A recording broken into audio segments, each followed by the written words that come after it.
So guys, सबसे पहले तो आप लोग लाइनों में खड़े हो जाओ क्योंकि मैम आने ही वाली हैं।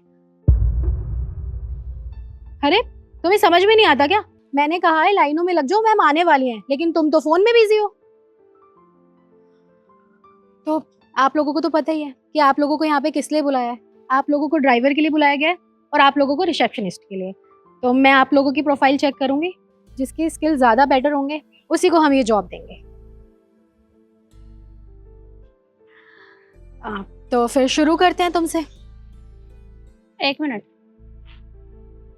कृष्ण, तुम यहाँ क्या कर रहे हो? तुम मेरे साथ आओ।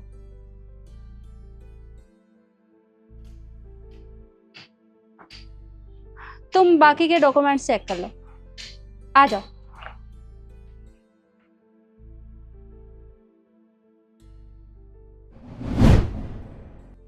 अच्छा, तुम बैठो, मैं तुम्हारे लिए चाय या कॉफी मंगवाती हूँ। नहीं नहीं मैम, चाय की कोई जरूरत नहीं है। ठीक है, अगर चाय कॉफी नहीं पीनी तो कुछ खाने के लिए मंगवा दूँ? नहीं नहीं मैम, खाने की भी कोई जरूरत नहीं है, मैं घर से खाना खा के आया हूँ। देखो कृष्ण, मैं पहले ही बहुत शर्मिंदा हूँ और मुझे आज भी याद है उस दिन, अगर मैं तुम्हें गाड़ी तेज भगाने के लिए नहीं बोलती तो शायद हमारा इतना बड़ा एक्सीडेंट नहीं होता। देखो कृष्ण, उस दिन के लिए मैं तुमसे हाथ जोड़कर माफी मांगती हूँ। प्लीज तुम मुझे माफ कर देना। देखो मैम, आप हाथ जोड़ के मेरे से माफ़ी मत मांगो। सच में जो होना था मैम वो हो गया, सब भगवान की मर्जी थी। तो आप प्लीज़ मेरे से माफ़ी मत मांगो, मुझे सच में अच्छा नहीं लगा। वैसे मुझे एक बात समझ में नहीं आई, उस दिन तुम्हारी हालत बहुत ज्यादा खराब थी और डॉक्टर ने भी ये कह दिया था कि तुम जिंदगी में कभी चल फिर नहीं सकते क्योंकि तुम्हारे पैरों में बहुत चोट आई थी। पर आज तुम बिल्कुल सही सलामत यहाँ पर, ये कैसे हुआ? मैम, वो कहते हैं ना, अगर कोई अच्छी बीवी मिल जाए तो वो घर को स्वर्ग बना देती है, और अच्छी बीवी ना मिले तो वो अच्छे खासे घर को भी नर्क बना देती है। और मैं तो मानता हूँ कि मुझे एक बहुत अच्छी बीवी मिली। विजन, ये लो, मैंने तुम्हारा हेल्थ इंश्योरेंस करा दिया। Health insurance? अरे यार रिद्धि, इसकी क्या ज़रूरत थी? ये सच बताऊं, वेस्ट ऑफ मनी है, कोई फ़ायदा नहीं है इसका। विशन, कुछ वेस्ट ऑफ मनी नहीं है। तुम्हारा काम क्या है? ड्राइविंग का।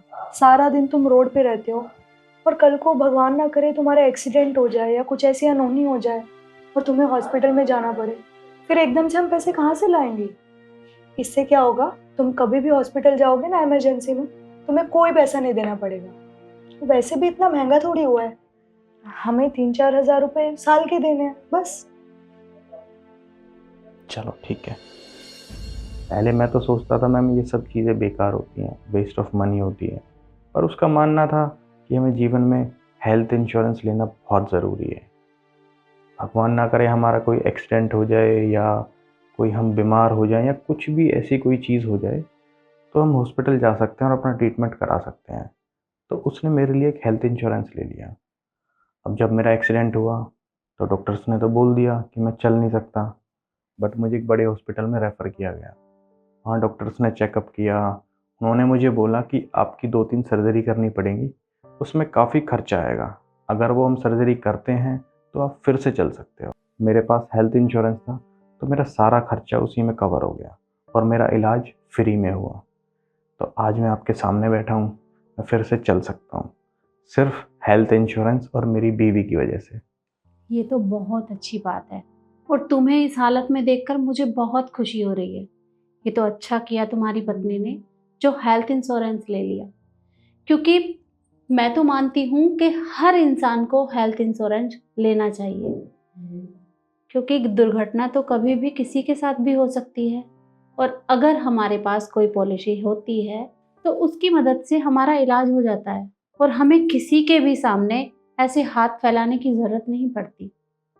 और मैं तो बल्कि सभी को ये बात कहना चाहूँगी कि अपने जीवन में हेल्थ इंश्योरेंस जरूर लें, क्योंकि आपको उसकी बहुत ज़रूरत होती है। दुर्घटना कभी भी किसी के साथ भी हो सकती है। और कृष्ण, अब तुम यहाँ आ गए हो तो ये जॉब मैं तुम्हें ही दूंगी। पर मैं पहले आपको एक बात बोल देता हूँ, मैं गाड़ी तेज़ नहीं चलाऊंगा।